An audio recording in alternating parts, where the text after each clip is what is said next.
Everyone gets the jitters sometimes. Valentine's Day Jitters by Julie Dannenberg, illustrated by Judy Love. Valentine's Day was just around the corner, and Mrs. Hartwell had the jitters. She was busy planning the class Valentine's Day party, and she wanted it to be extra special, just like her students. Remembering some of her party planning issues in the past, Mrs. Hartwell decided to ask her room full of experts for advice. During reading, between helping Emmy with a Band-Aid and searching with Jeff to find a just right reading book, she asked students for suggestions on Valentine's Day craft projects. There was a consensus on glitter, glue, ribbons, and lace. After math class, Mrs. Hartwell high-fived Alexandra for knowing her math facts and gave Jack a sticker for not giving up on his.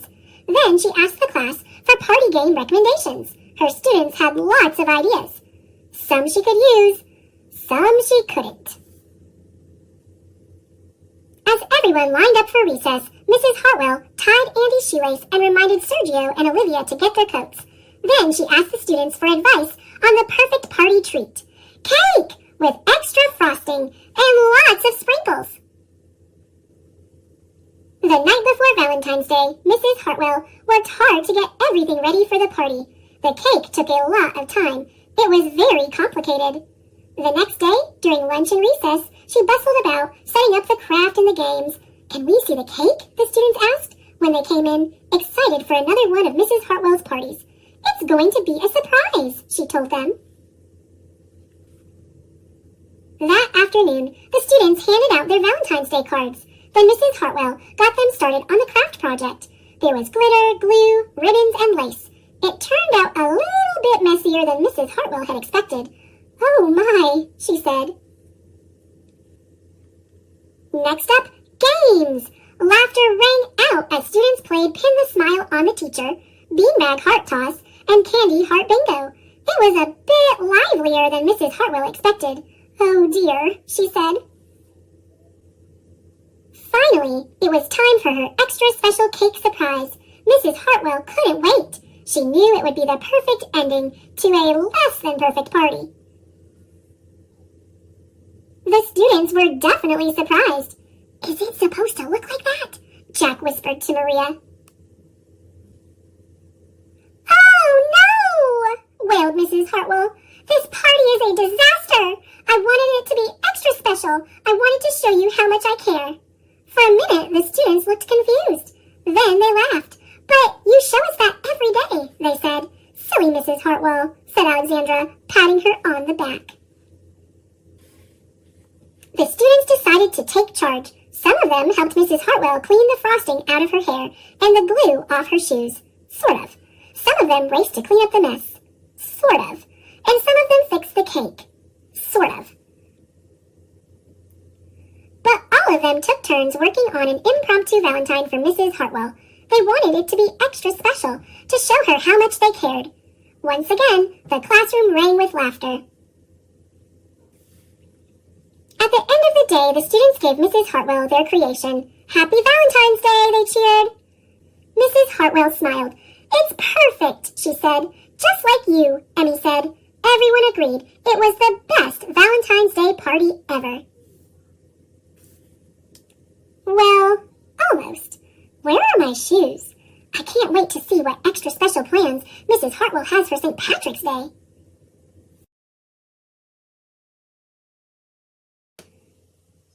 Pinkalicious, Pink of Hearts by Victoria Can. It was Friday, art day at school. Mr. Pushkin said he had a big treat for us. Monday is Valentine's Day. We're going to have a secret Valentine exchange and party to celebrate, Mr. Pushkin announced. Everyone will pick someone's name out of a hat. Your homework is to make them the most spectacular Valentine and then share it with them at the party. I almost jumped out of my seat. This party was made for me. Valentine's Day is the most pinkerific holiday of the year. Mr. Pushkin passed around the hat. I was breathless with excitement. I looked at each of my classmates as they took their turns, trying to figure out who had the slip of paper with my name, but no one peeked over at me once. Pinkalicious, said Mr. Pushkin, interrupting my search. It's your turn to choose. My hands shook as I reached for a slip of paper. When I opened it up, I saw my best friend's name written out in big block letters. Allison! Yes! I squealed as quietly as I could. This was shaping up to be the best party ever. Not only would I make Allison the most dazzling Valentine, but I was sure to get a beautiful pink card in return. That weekend, I got to work. I started cutting out pink hearts like crazy. Yuck, said Peter when he saw the mess I had made. It looks like a pigsty in here. I believe you mean it looks like a pink paradise, I said. Do you want to help me, Peter? Do you think I need more hearts? With Peter's help, I finished the hearts in no time. Then I carefully wrote out Happy Valentine's Day, Allison, in big letters and signed my name in cursive. Then I turned the Valentine over and sprinkled some special glitter all over the front of the card to make it sparkle and shine. I even squirted a little pink perfume to give it that extra special touch. There, I said to Mommy and Daddy when I was all done. What do you think? Pink-turesque, said Mommy. Valentine-alicious, said Daddy. There was no doubt about it. Allison was going to love her card. That night, with my perfect Valentine tucked safely away in my backpack, I started to imagine the card my secret Valentine was making for me. I pictured myself at the party, carefully opening up a pink and gold envelope with a beautiful pink and lace Valentine inside. Oh my, I gushed. Pink is always perfect, but it's even better on a Valentine. That night, I fell asleep with a huge smile on my face. At the party the next day, I had lots of fun eating cupcakes and heart-shaped cookies, but I couldn't stop thinking about the secret Valentine exchange. I knew that somewhere in the art room was a one-of-a-kind Valentine with my name on it. I couldn't wait to see it. At last, Mr. Pushkin passed out the envelopes one by one. Allison got hers first. When she opened the card I made her, her face lit up. "Oh, Pinkalicious," she said. "This is the nicest Valentine anyone has ever given me." I gave her a quick squeeze. Then Mr. Pushkin handed me a plain white envelope. It had my name printed on it, but it looked nothing like what I had imagined. I opened it up slowly. Inside was a regular piece of paper, folded in half, with one very small pink heart on the cover. On the back was the name of the person who had made it for me, Allison. I couldn't believe it. I had worked so hard on my Valentine for Allison, and all I got in return was something plain and simple. It looked like it had taken her no time at all to make it. My feelings were so hurt. I didn't know what to do. I turned around so that Allison wouldn't see me. As I tried to move away, the card slipped out of my hand and fell open on the floor. That's when I noticed something inside that I hadn't seen before. It was a poem that Allison had written for me. "This year I have the best Valentine. She always knows just how to shine. My Valentine is funny and smart. She really has an enormous heart. My Valentine is my best friend, too. That's because my Valentine is you." "Wow," I said. No one had ever written something that sweet to me before. I held the card tight against my heart. It was the best Valentine I had ever gotten.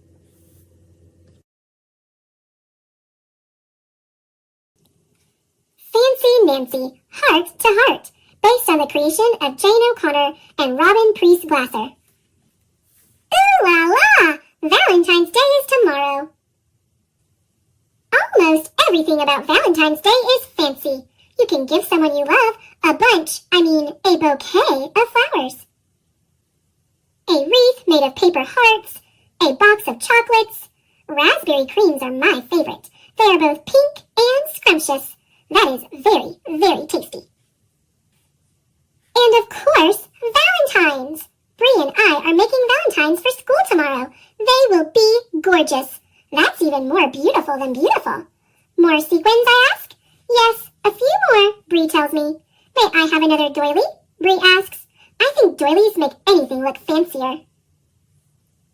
Magnifique, I say. That's French for magnificent. You say it like this. Magnifique. I walk back to my house. There is something tucked in the door. It is for me. Inside the envelope is a large Valentine. It has fuchsia glitter all over it. That's my favorite color. The Valentine must be from someone who knows me very well. But who?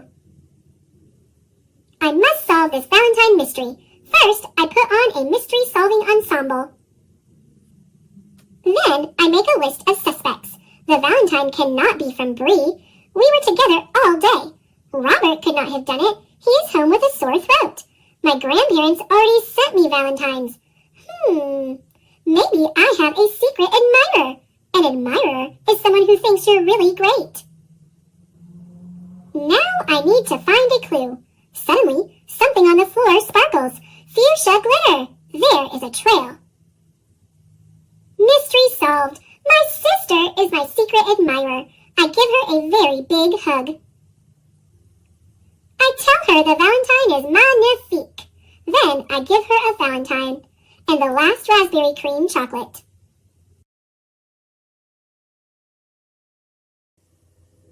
Roses are pink, your feet really stink, by Diane DeGroat. There they were, 15 blank Valentine cards waiting to be filled with nice Valentine poems. They were sitting on the kitchen table in a pile as high as Gilbert's nose. Mrs. Bird had told them to write something nice for each classmate because Valentine's Day was about liking each other. Gilbert liked Patty a lot. She had smiley eyes and a silly laugh that made Gilbert feel silly too. He picked out the biggest card and wrote inside, "Roses are red, violets are blue, your eyes are nice, and I like you. Gilbert." Gilbert also liked Frank. Frank let Gilbert use his baseball mitt once when Gilbert forgot to bring his own. On Frank's card, he wrote, "Your name is Frank. It isn't Hank. You lent me your mitt, so you I thank. Gilbert." This is fun, Gilbert thought. He continued to write nice Valentine poems until there were 2 cards left, one for Louis and one for Margaret. Gilbert didn't want to write a nice poem for Louis. Louis once tweaked Gilbert's nose until it turned red. He didn't want to write a nice poem for Margaret either. Margaret made fun of Gilbert's glasses. So he didn't write nice poems. On Louis's card he wrote, "Violets are blue, roses are pink, your feet are big, and they really stink." Gilbert thought the poem was funny, but maybe Louis wouldn't. Maybe he would tweak Gilbert's nose when he read it. Gilbert didn't want Louis to tweak his nose again, so he didn't sign his name. He signed it Margaret. On Margaret's card he wrote, "Roses are red, you wet your bed. I think that you have rocks in your head." Gilbert liked the poem, but he didn't think Margaret would. He didn't want Margaret to say mean things to him again, so he signed the card Louis. On Valentine's Day, Gilbert walked to school with 15 cards and a tin of Valentine cookies that his mother had baked for the party. Mrs. Bird let everyone open their cards. One of Gilbert's cards had X's all over the envelope, so he opened it first. It said, "Roses are red, violets are blue. You are my friend, and I like you." It was signed Patty. Gilbert smiled at Patty, and Patty giggled back. Gilbert opened the rest of his cards. They were all very friendly. Even Louis had written a poem for him. "You may be small, you're not very tall, but I like the way that you play ball. Louis." Gilbert was happy that Louis liked the way he played ball, and Margaret wrote, "Sometimes you are very sweet. I hope you brought nice cookies to eat. Love, Margaret." Gilbert smiled to himself. Margaret thought he was very sweet. He looked over at Margaret. She wasn't happy with one of her Valentines. She stuck her tongue out at Louis. Louis wasn't happy with one of his Valentines either. He stuck his tongue out at Margaret. Margaret pushed Louis. Louis called Margaret a bad name. Mrs. Bird said, "Quiet, please. Valentine's Day is about liking each other, not about fighting." She made the class do workbooks for the rest of the morning. Everyone was mad at Louis and Margaret, even Gilbert. When it was reading time, Margaret looked through all of her Valentines again and said, "I have 2 Valentines from Louis, a good one and a bad one." Louis said, "I didn't write a bad one. Someone else wrote my name." He looked through his own pile of cards and said, "I have 2 Valentines from Margaret and none from Gilbert." Then he shouted, "Oh no! Gilbert wrote the bad cards and signed our names!" And Mrs. Bird said, "Quiet, please." wanted to sit near Gilbert. Not even Patty. He had to sit all by himself. When he peeked over his carrot and banana sandwich, he could see Patty and Louis giggling at their table. Gilbert wondered if Louis thought Patty had smiley eyes and a silly laugh too. He saw Margaret eating a peanut butter and jelly sandwich like she did every day. Gilbert liked peanut butter and jelly sandwiches and wished that he was eating one too. At recess, nobody played with Gilbert, and Gilbert was very sorry that he had written 2 mean and nasty Valentines. When they all lined up to go inside, Patty finally asked, "Why did you write bad things about your friends, Gilbert?" "Because Louis tweaked my nose," Gilbert said, "and Margaret made fun of my glasses." Louis said, "I'm sorry I tweaked your nose, Gilbert. You can tweak mine if you want."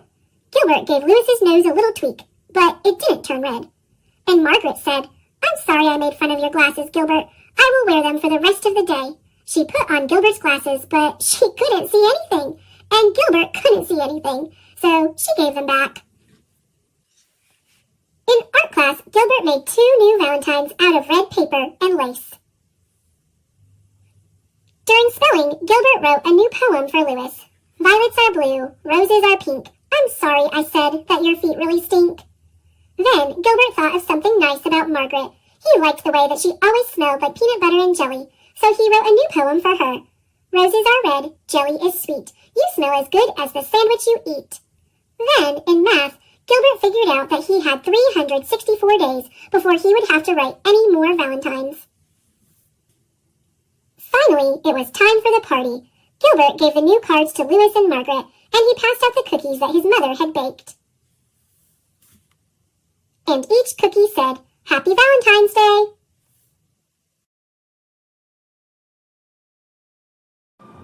Pete the Cat, Valentine's Day is Cool, by Kimberly and James Dean. I meow you.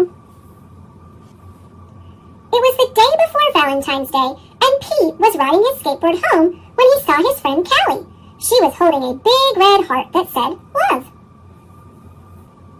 "Have you finished your Valentine's Day cards?" asked Callie. "No, Valentine's Day is not cool," Pete said. "Oh, Pete, Valentine's Day is my favorite holiday. It's a day to tell people how special they are to you," Callie insisted. Pete skated on, but something in the back of his mind told him that Callie might be right. By the time Pete got home, he had decided that Callie was right about Valentine's Day. So he got out his pencils, paper, crayons, and markers, and sat down at the kitchen table. First, Pete started to work on a card for his friend Larry. Pete made several cards with big red hearts, but he was not happy with his work. Pete wanted to make the perfect cards for every cat in his class. "I'll never get all these cards done in time," Pete told his mom. Pete's mom smiled. "Just do your best," she said. "Just tell Larry why he is cool. There's something cool about every cat." Pete got back to work. He thought hard about what was cool about Larry. To Larry, "Happy Valentine's Day from Pete." "Perfect," Pete said. After that, it didn't take Pete long to make cards for all the boys. To Josh, to Trey, to Rob, to John. Then Pete made special cards for all the girls and wrote "Love Pete" on each one. And of course, he made the biggest heart-shaped card for his mom. The next day, Pete and Callie waited for the bus together. "I decided you were right. Valentine's Day is cool."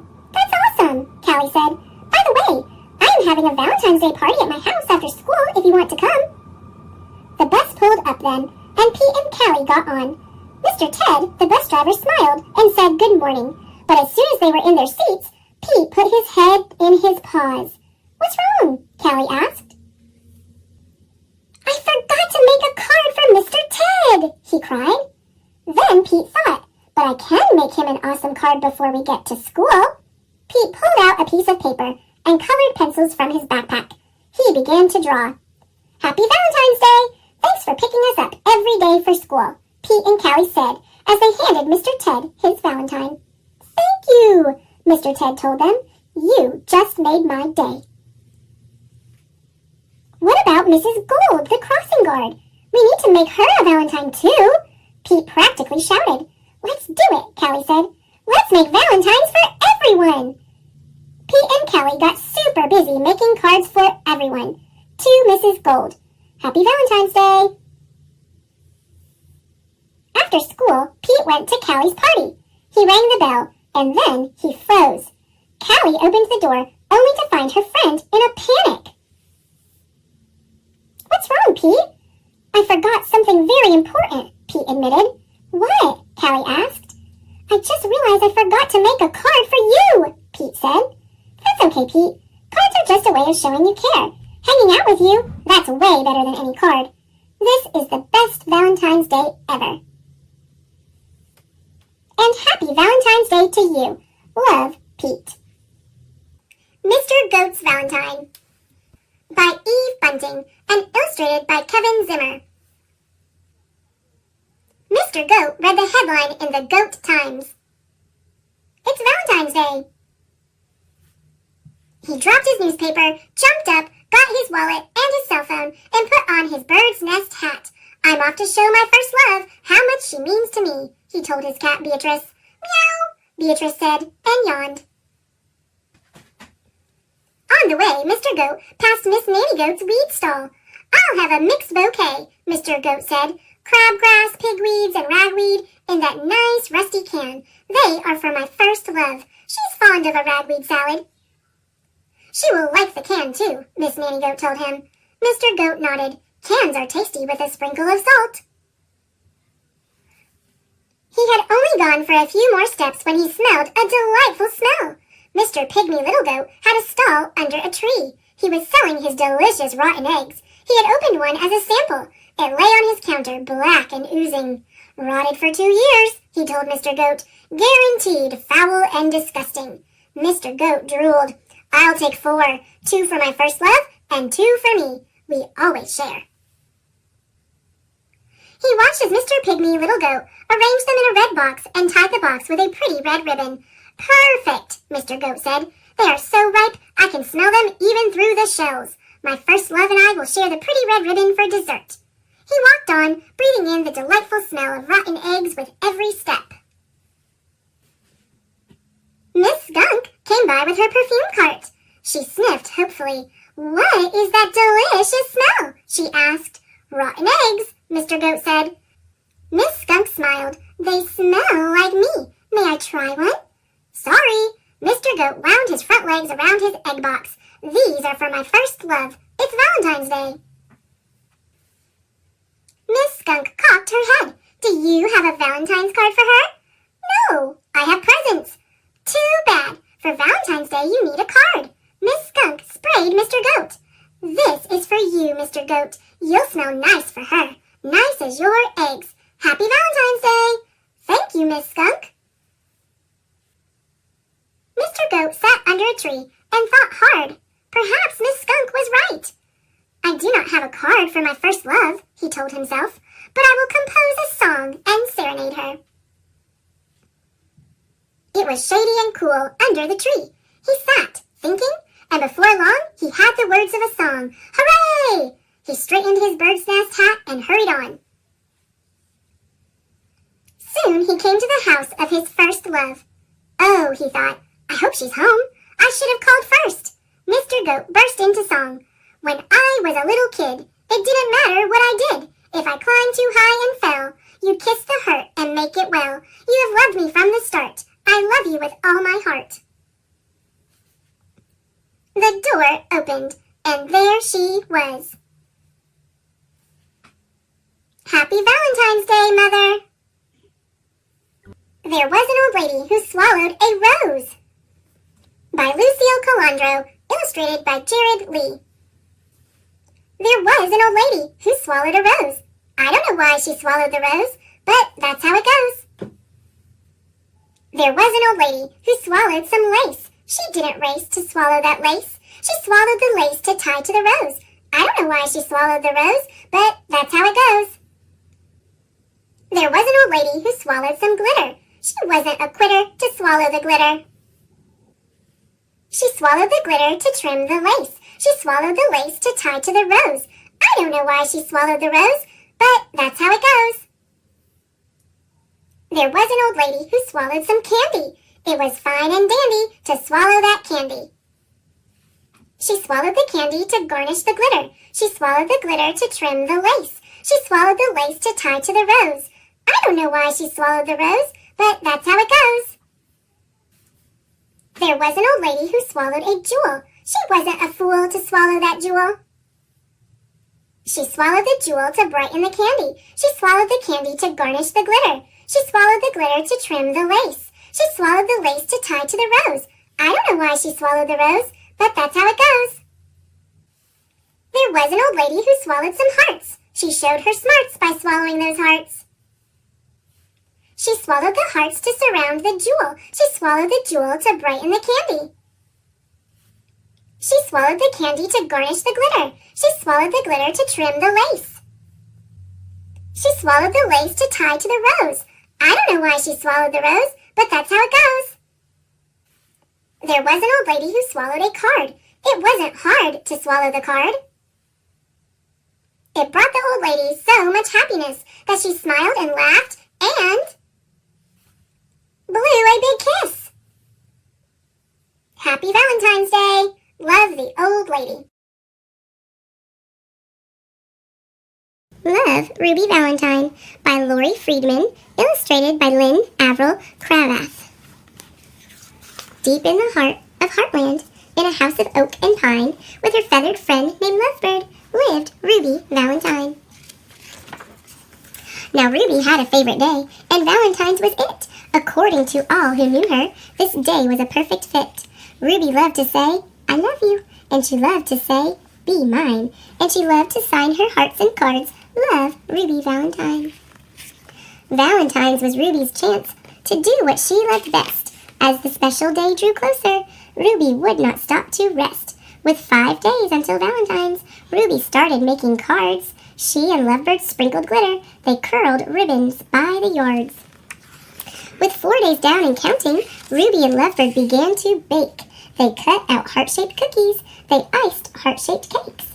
They never left the kitchen. With only 3 days more to go, Ruby and Lovebird filled up goodie bags and tied each one with a bow. With just 2 days remaining, they worked morning, noon, and night, signing cards and wrapping gifts until each package was just right. With Valentine's 1 day away, Ruby carefully checked her list. Then she loaded up her wagon. No one in Heartland would be missed.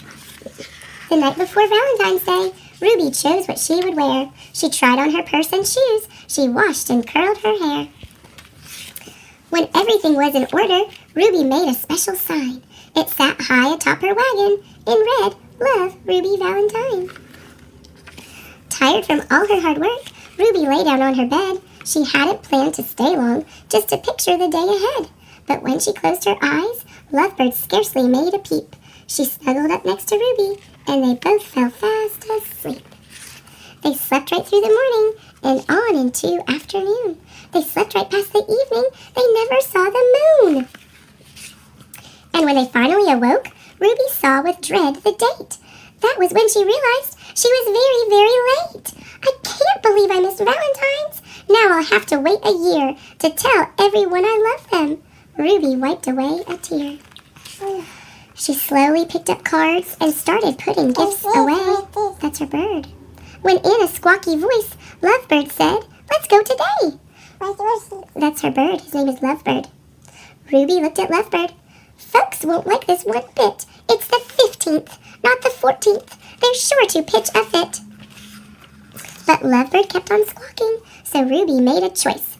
All we can do is try it, she said in a tiny voice. So she straightened up her wagon and tried hard not to frown. With Lovebird on her shoulder, Ruby slowly walked through town. She delivered cards and candy. She passed cookies from a tray. She gave out gifts and goodie bags to all the townspeople that day. Then she summoned up her courage and did what she had to do. I know I'm so late, she cried, but I'm so sorry too. What happened next surprised her. No one seemed to mind. They just thanked and hugged her for being sweet and kind. You've made today a celebration, so why would we protest? Hip hip hooray for Ruby! We think you're the very best. And that's when Ruby realized that saying I love you doesn't have to wait till Valentine's. Any day will do. So now she sends out cards all year that say, "Will you be mine?" And she signs each and every one. Love, Ruby, Valentine. He's right. Yeah, they're playing. Olive, My Love, written by Vivian Walsh, illustrated by J.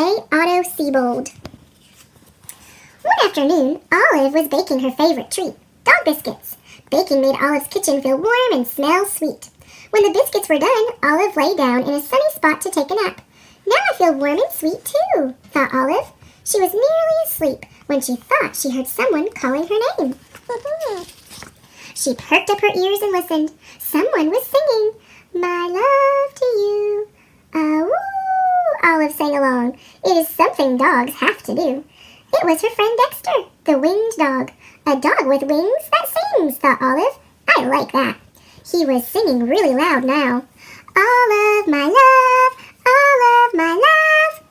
Olive sang too. She tipped back her head, and when Dexter sang the last words, "To you," she howled, "Ah-woo." The song was interrupted by a thump. Olive jumped up. The fur on her back jumped up too. On Olive's doorstep was the biggest heart she had ever seen. "You dropped all of your love," Olive called out. But it was too late. Dexter had already flown away. "I'd better return it," thought Olive. She filled a sack with fresh biscuits. When you're going on an adventure, it's good to pack a snack. Olive hadn't gone far when she heard these 4 words. "Stop! No! Don't go!" Olive stopped. "Stand clear of the rut!" instructed a squirrel. Just then, down the rut rolled a nut. The squirrel headed up to show Olive. "Now I can say hello. Hello, my name is Handler. I have more nuts than any other squirrel on the hill. They fall off the tree, roll into my rut, and that's a one-way trip to where I want them to be. I don't have to go gather nuts. Nuts come to me. And I'm so pleased to meet you." The squirrel could talk really fast. "What do you do with so many nuts?" asked Olive. "I count them. 1, 2, 3, 4, 5, 6. Phew! Sometimes it takes all day to count them," said Handler. "Want to help?" "I'd love to stay and count with you," said Olive, "but I have to return this heart." "Oh, let me count that one for you. 1. "You have 1 heart," said Handler. Looking very pleased with himself, he picked up a bunch of nuts and hugged them. "This is Dexter's heart," said Olive. "He lost it." "Oh," said Handler, letting a few nuts fall from his grip. "You'd better return that. To you, I say, good luck and goodbye."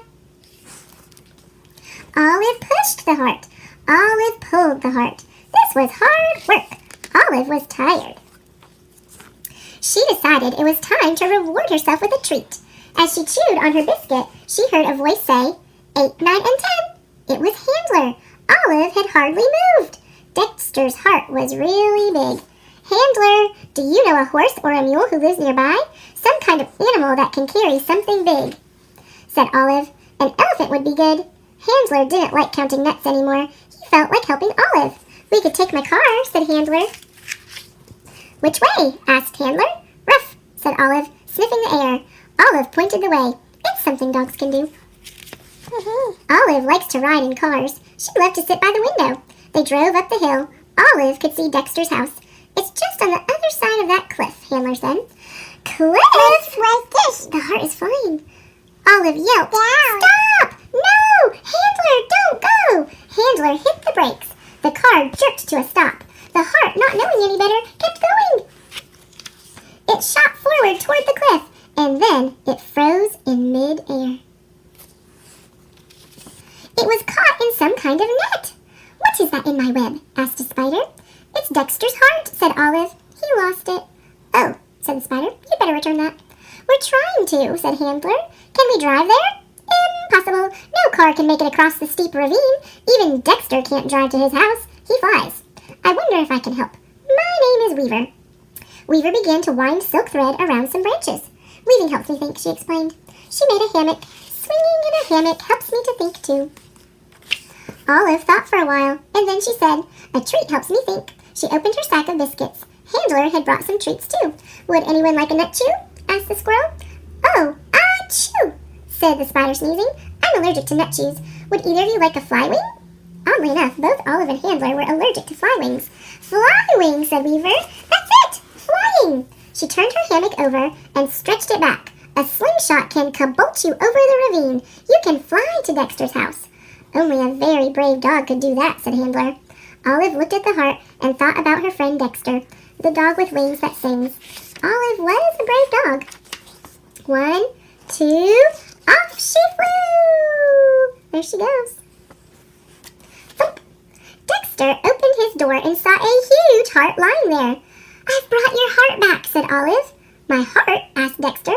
You lost it. You were singing All of My Love, said Olive. I didn't lose my heart, Olive. I gave it to you, said Dexter. Didn't you get my note? Note? Nope. Olive was confused. She was staring at a piece of paper stuck on Dexter's wing. It was the note. Dexter sang the words that he had written there. For Olive, my love, all of my love, yours, Dexter. The heart is a gift for me? Asked Olive. For you, sang a voice. It was Handler. We tagged along, said Weaver. We're still attached. She held up the strands that connected them to the heart. Dexter helped Olive open the heart. There were bonbons inside. What a sweet mistake, said Handler. The new friends had a picnic of bonbons, biscuits, nut chews, and fly wings. They were surprised they had so much to share with one another. They felt happy on top of the hill.